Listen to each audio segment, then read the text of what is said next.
Oi gente, tudo bem com vocês? Eu espero que esteja tudo ótimo. O vídeo de hoje é mais um episódio da série Futebol pelo Mundo e hoje iremos falar sobre o México. Então, se você gosta desse tipo de vídeo, por favor, já deixa seu like aí pra mim, que no comecinho já ajuda demais. E se você é novo também, se inscreve para não perder mais nenhum conteúdo. Então, se você já viu meu primeiro vídeo, você sabe como funciona. Eu vou falar primeiramente sobre como o futebol chegou no país, abordar um pouco sobre as principais competições nacionais, como que elas funcionam, quais são os formatos. Vou abordar sobre os principais times, a história deles e, óbvio, que eu vou falar sobre a principal rivalidade do país e como ela surgiu e por que ela existe. Bora lá! O futebol já era conhecido no México desde o final do século XIX. Em 1884, o México restabeleceu relações diplomáticas com o Reino Unido. E isso facilitou a entrada de britânicos no país. Então eles chegaram, estabeleceram comunidades e como a maioria deles já tinham praticado futebol na escola durante a vida lá no Reino Unido, eles continuaram praticando aqui no país e trouxeram o esporte para o México. E isso se intensificou ainda mais durante o governo de Porfírio Dias, em que houve um avanço industrial no país. E devido a isso foi necessário a criação e instalação de ferrovias pelo país. E as melhores pessoas para isso na época eram os britânicos.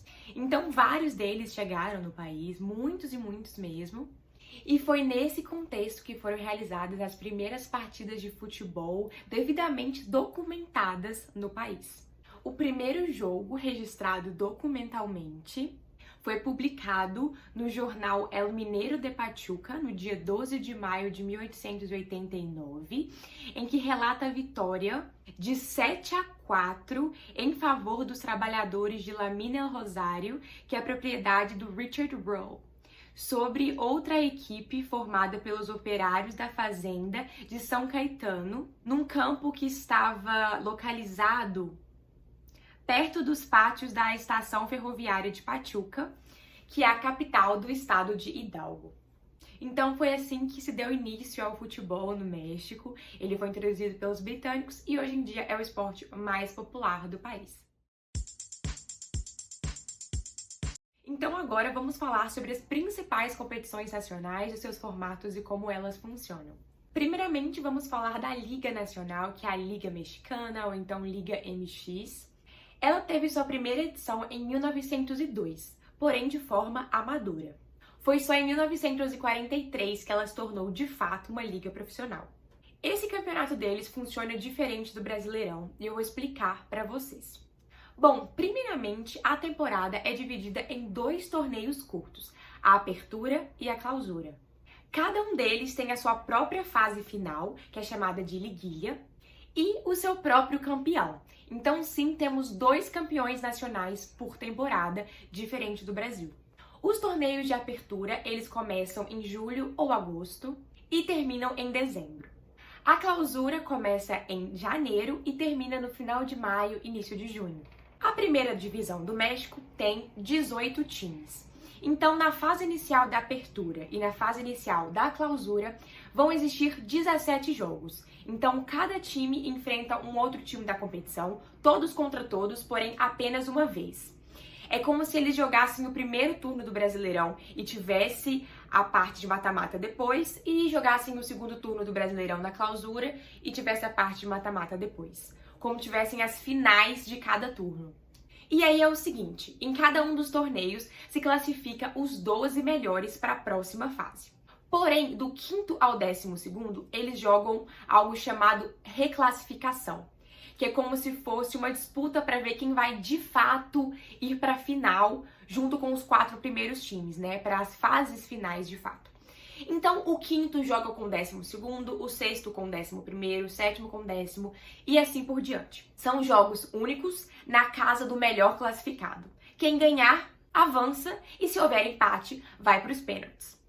Então, finalmente, os 4 vencedores da parte da reclassificação vão avançando para jogar as últimas fases com os 4 primeiros lá da primeira fase, entenderam? E aí começa a liguilha que eu falei pra vocês, que é a parte do mata-mata do campeonato mexicano. E aí vai no mesmo esquema da reclassificação. Primeiro contra o oitavo, segundo contra sétimo e assim por diante. Porém, são 2 jogos, ida e volta. E é o time melhor classificado que escolhe onde será o jogo e o horário.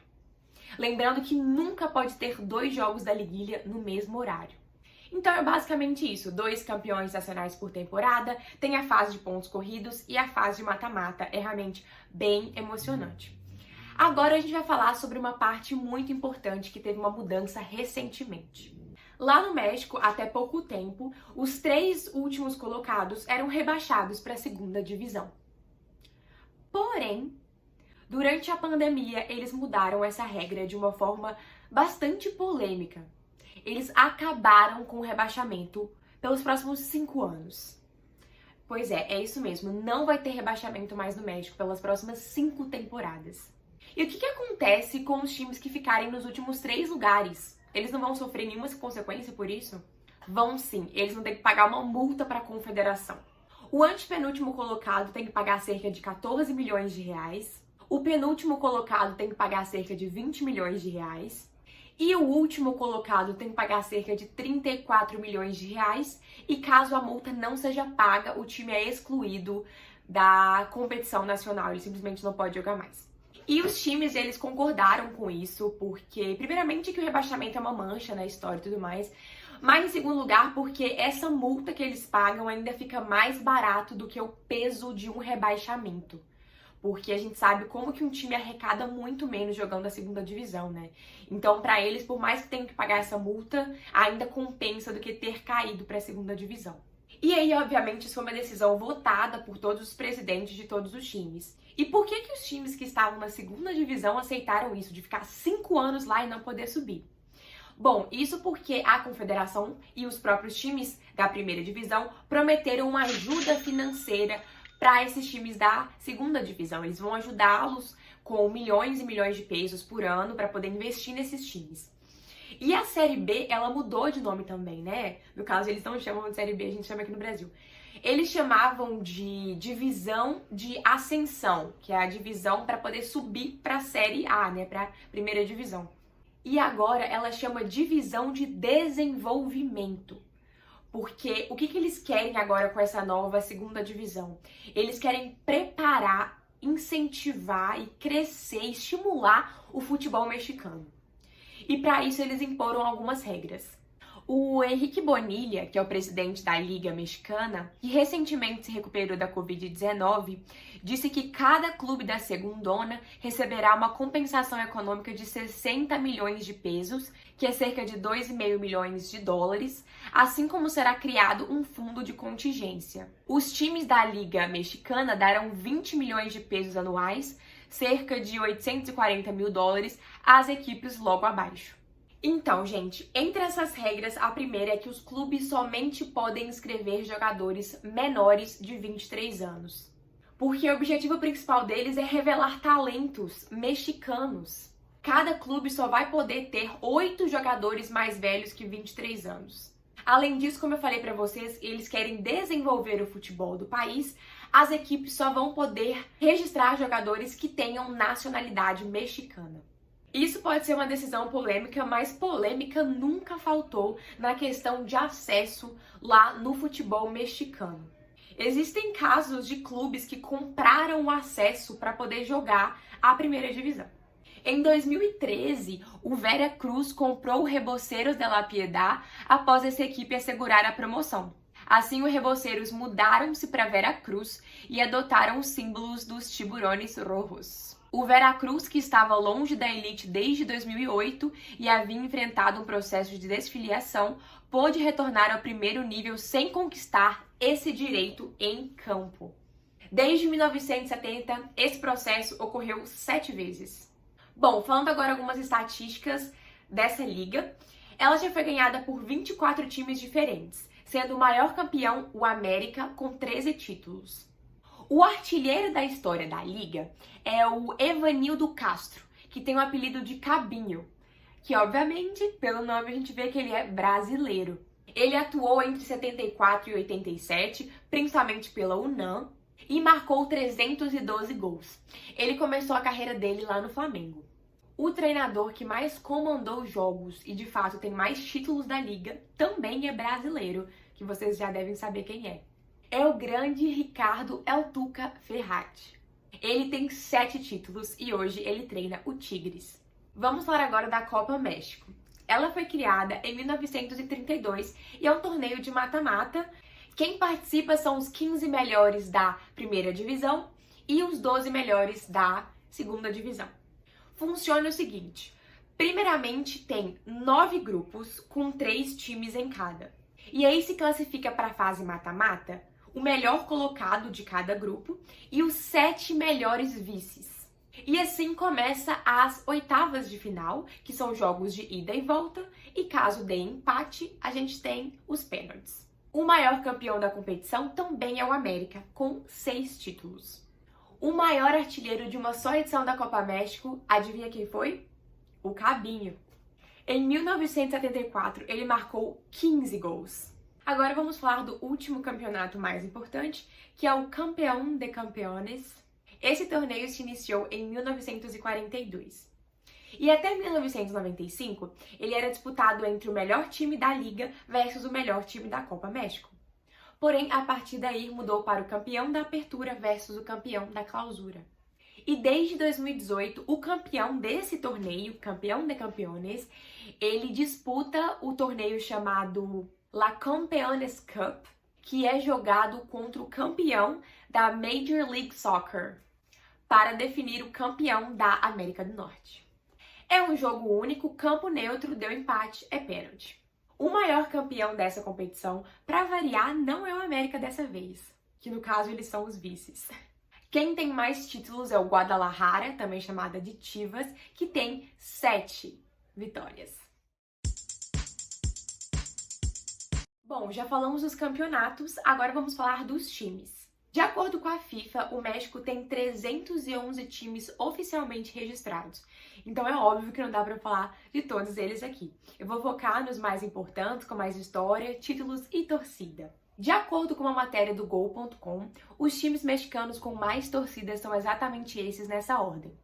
O América com 23,9%, o Guadalajara com 21,6%, o Cruz Azul com 10,9%, o Pumas com 9,7%, o Tigres com 6,1%, e aí por fim, com menores percentagens, a gente tem o Monterrey, o León, o Atlas e o Toluca.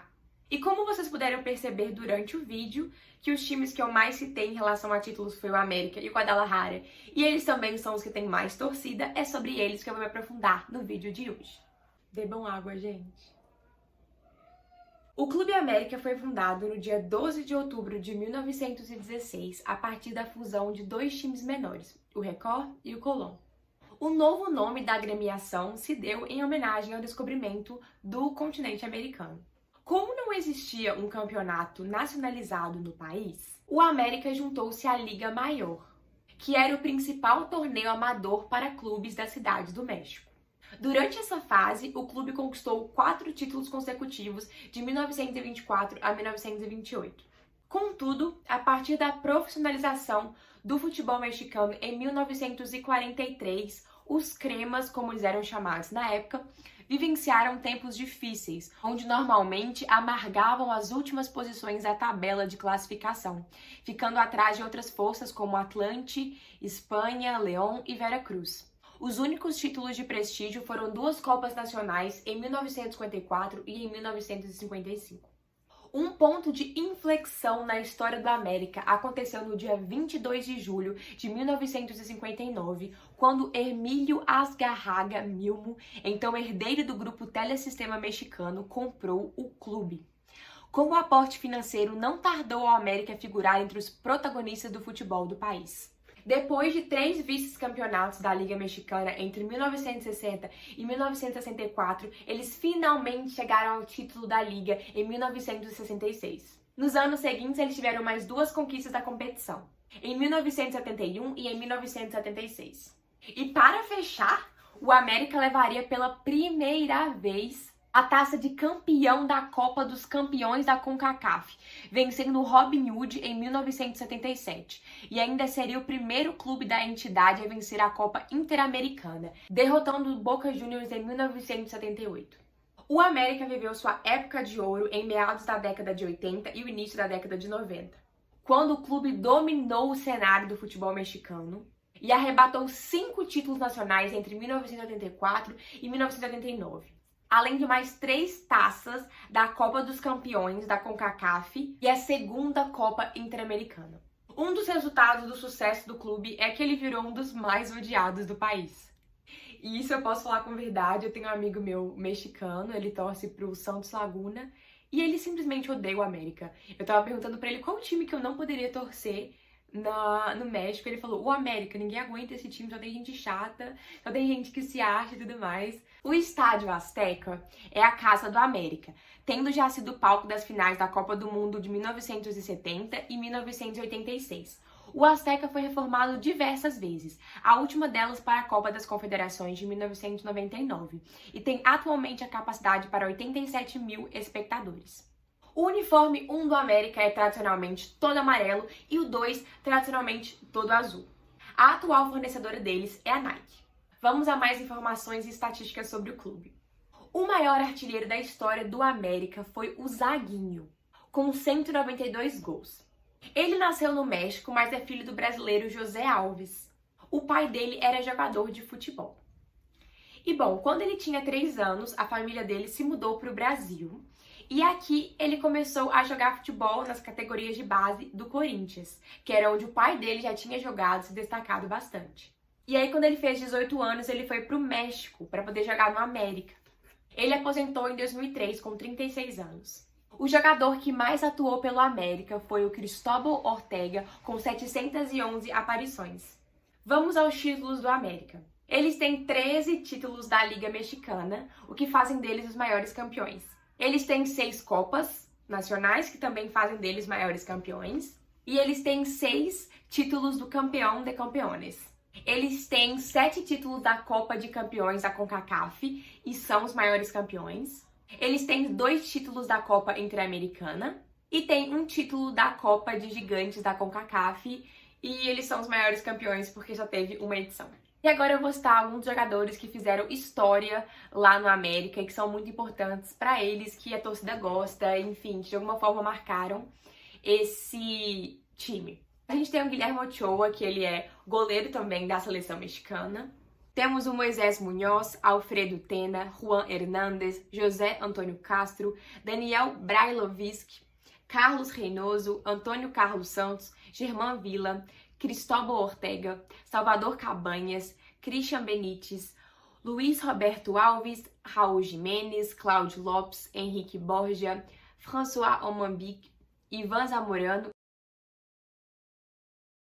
E agora vamos falar do Guadalajara, ou então dos Chivas. No dia 8 de maio de 1906, o belga Edgar Everaert criou o Clube de Futebol Union com o apoio do francês Calixto Gas, seu colega de trabalho. Suas cores seriam o azul, o branco e o vermelho, em homenagem à bandeira da França. Entusiastas do futebol, os 2 imigrantes começaram a ajudar e ensinar os mexicanos as regras básicas de como jogar o futebol, para aqueles que queriam atuar na equipe. Por 2 anos, o Unión atuou com esse nome. Porém, em 1908, o Edgar decidiu mudar o nome do clube para Club Deportivo Guadalajara, visando criar uma melhor identificação com a cidade de origem da agremiação esportiva. O fundador tinha decidido também que, então, a partir daquele momento, o clube só iria aceitar jogadores mexicanos. A decisão levou à dispensa de alguns jogadores franceses do plantel. As cores originais seriam mantidas, mas a branca e a vermelha teriam predominância agora. No ano seguinte, o Guadalajara conquistou seu primeiro título, a Liga Amadora do Estado de Jalisco. Como não havia ainda o Campeonato Nacional unificado, o torneio local foi a principal competição disputada pelo clube, que a partir dali obteve mais 12 vitórias, mais 12 títulos, até a profissionalização do futebol em 1943. Então, nesse ano, foi criado o Campeonato Mexicano de Futebol, com 10 times, entre eles o Guadalajara. As primeiras 11 temporadas desse campeonato não foram tão boas assim para os Chivas, porém ajudaram a estabelecer rivalidades com outras equipes do país. E aí, por exemplo, durante a temporada 1948 e 1949, os fãs do Atlas começaram a chamar os fãs do Guadalajara de cabritos, cabritas, que em espanhol é Chivas, após uma atuação pífia do Guadalajara contra o Desportivo Tampico. E aí, como forma de vingança, os torcedores do Guadalajara começaram a chamar os torcedores de Atlas de atlistas, que é bargaridas a tradução. E aí, embora esse apelido começou de uma maneira super pejorativa, né, o Chivas, eles acabaram adotando esse apelido para sua própria torcida de maneira carinhosa. E foi assim que os torcedores passaram a ser identificados pelo mundo todo. Os Chivas, todo mundo sabe que é quem torce pro Guadalajara, no México. Após um vice-campeonato na temporada 1955, o Chivas finalmente conquistaria seu primeiro título nacional em 1957 com o gol do ídolo Salvador Reyes.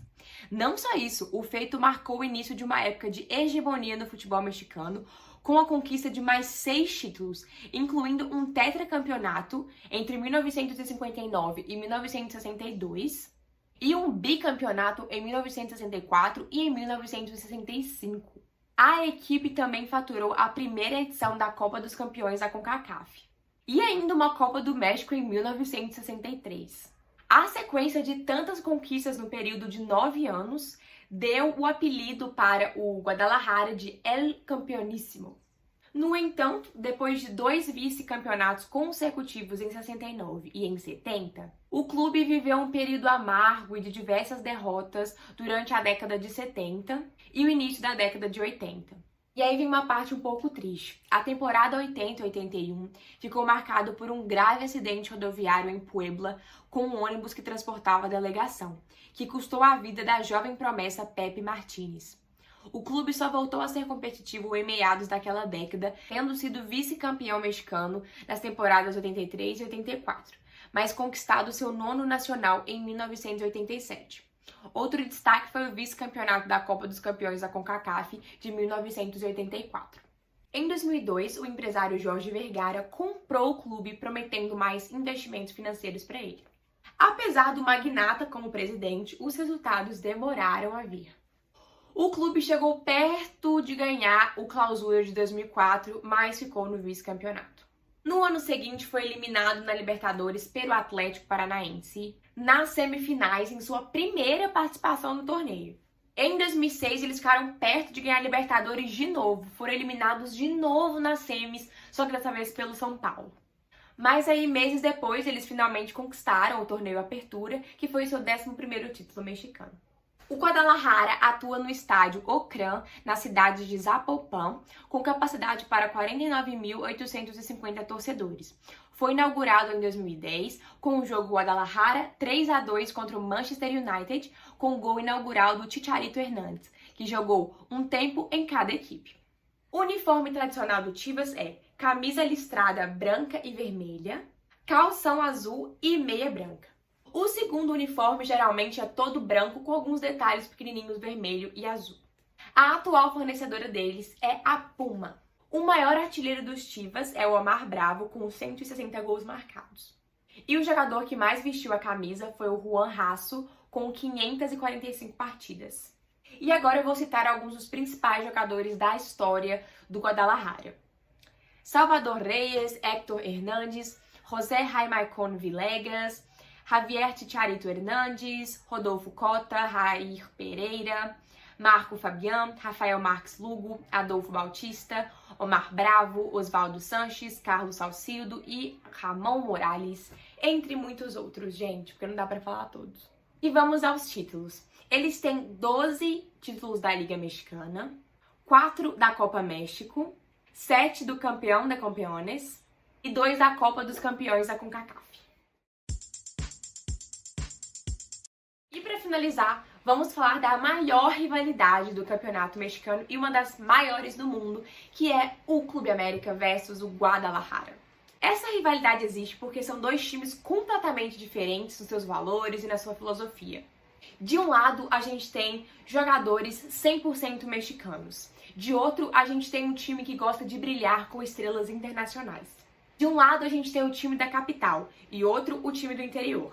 De um lado, a gente tem um time mais humilde. Do outro, a gente tem um time que foi comprado por um dos maiores empresários do México e que gasta muito dinheiro nesse time. De um lado, a gente tem o time do povo e do outro, a gente tem o time dos ricos. De um lado, a gente tem o time nacionalista, que se importa em desenvolver talentos nacionais. E do outro, a gente tem o time cosmopolita, internacional, que quer gastar com jogadores estrangeiros. Então é essa dualidade gigante que criou uma das maiores rivalidades do país. E é claro também por serem equipes que sempre disputaram os títulos e que ganharam competições muito importantes e ganharam todo esse destaque nacional, além de terem as duas maiores torcidas do México. Inclusive, como eu falei pra vocês, que o América tem mais torcida que o Guadalajara, mas no último século várias pesquisas mostraram que o Guadalajara tinha mais torcida que o América. Então, dependendo da fonte que você olha, o Guadalajara tem mais torcida, mas são definitivamente as duas maiores torcidas esmagadoras do México e eles ficam disputando ali quem tem mais fãs. E agora vamos aos números de jogos. Contando partidas oficiais e amistosos, pegando uma tabela do dia 14 de março de 2021, eles tinham jogado 241 partidas. O América venceu 87 partidas, tiveram 77 empates e o Guadalajara ganhou 77 partidas. O América marcou 312 gols e o Guadalajara marcou 302 gols. Então, se a gente for olhar os números de jogos, o América é mais vencedor em partidas, em clássicos, que o Guadalajara. A maior vitória do América foi um 7-2 na temporada 1943-44. A maior vitória do Guadalajara foi um 7-0 na temporada 56-57. O maior goleador do clássico é o Salvador Reyes, com 13 gols. Ele é jogador do... Na verdade, ele era, né? Do Guadalajara. Em relação aos títulos, o América também leva vantagem. Eles têm 35 títulos no total contra 26 do Guadalajara.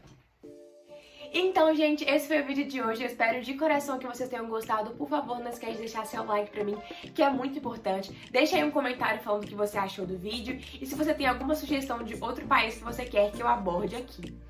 Não esquece também de se inscrever no canal se você é novo por aqui pra não perder nada. Ativa o sininho pra você ter as notificações ligadas e não perder nada do que eu postar. Se puder também me siga nas redes sociais, que eu posto bastante conteúdo lá também. Esse é o arroba do meu Instagram, TikTok e do meu Twitter. Além disso, considere se tornar membro do canal para poder me apoiar aqui no meu trabalho. E se você quiser, vá agora conferir outros conteúdos do canal. Eu posto bastante curiosidade de países que talvez te interesse também. Um grande beijo, tamo junto e é nóis!